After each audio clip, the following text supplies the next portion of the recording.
Happy spring, welcome to Tait Farm. This is the first of a series of gardening videos we're going to do for the spring, and today we're going to talk about seeding. And seeds are obviously the essence and the core of a garden, and so people have a lot of questions. What do I direct seed? What do I need to start indoors? So hopefully this morning we can shed a little bit of light on that. So as I say, seeds kind of fall into two categories. One are the things that get direct seeded into the ground, and the other are things that will be started indoors and then transplanted out into the garden. So now that it's early spring, it's still quite cold out. As soon as the ground can be worked, there are a few plants that can, or a few seeds that can go out, and they would include peas. Peas are always often planted on Good Friday, which is coming up in a couple of weeks. Radishes, these are things that will germinate quickly and also can withstand cold temperatures. Often some mixes, lettuce mixes, kale mixes. These are the cut and come again varieties that you seed, and then when they come up and get about 3 inches high, you'll cut off and they'll come back. You'll get probably 3 cuttings. So these are the things that are early that can be direct seeded probably within the next 3 weeks into the garden. And as you can see, we're up here in the greenhouse. There are a number of things that actually need to be started indoors and have a longer growing season. So things that we have started up here indoors include onions and leeks, Swiss chard, lettuce mixes, anything heading. So early spring brassicas, broccoli, cauliflower, kale, all of those want to be started indoors and then transplanted out. They can handle a little bit of frost, so often in the first couple weeks of April you can begin to put those plants out. They can handle some cold weather. So those are sort of the early things. People will often ask, what should I be starting right now? These are peppers that we started a few weeks ago. These are the hot peppers. They take a little bit longer than the sweet peppers, so we have our peppers started. We do things in waves, so we usually plant 3 waves of peppers. It's not quite time for tomatoes, but tomatoes have a longer growing season. We'll start these at the end of March. So if you want to be growing your own tomato plants at home, you'll want to start tomatoes at the end of March. Same with eggplant. And then there's a group of things that can actually go either way. They can either be started from seed indoors, so you get a little bit of a jump on the season, or they can be direct seeded.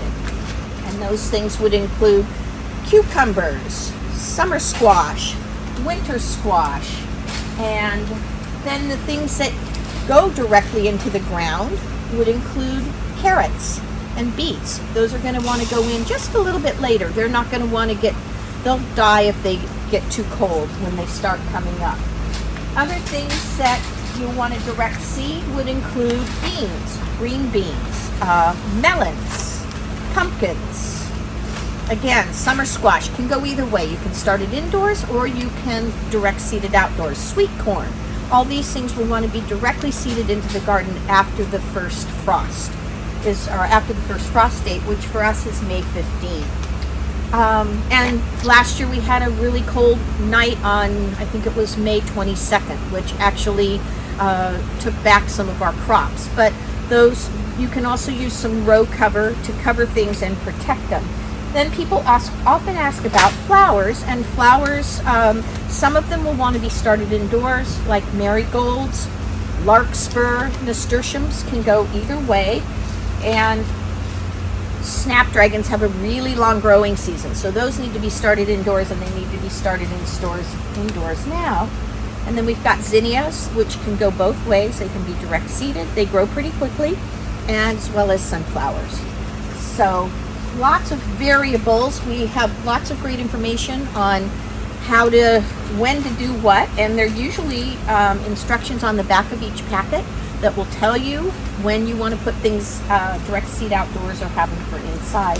And then we have our herbs, and some things again can be directly seeded. So dill can be directly seeded, cilantro can be directly seeded, but things like parsley have a lot longer growing season. So They actually are best to be started indoors, actually a couple months before you even want to consider planting them outside. And basil can go either way. We start basil indoors, but I often tell home gardeners it's a great thing is to consider planting some basil plants and then direct seeding some basil too, so you'll have some successional plantings on it.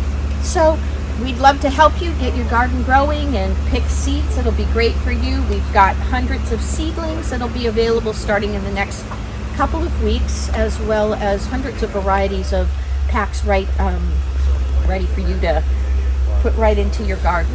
And just one word of caution for this year, seeds have been a little scarce, and so we've had trouble getting seed for also growing here for our farm, as well as for the retail sales. So don't hesitate to, and don't wait to get your seeds this year, because you might find that they've been sold out. And we offer them in the shop and both online if you want to shop from the comfort of your home.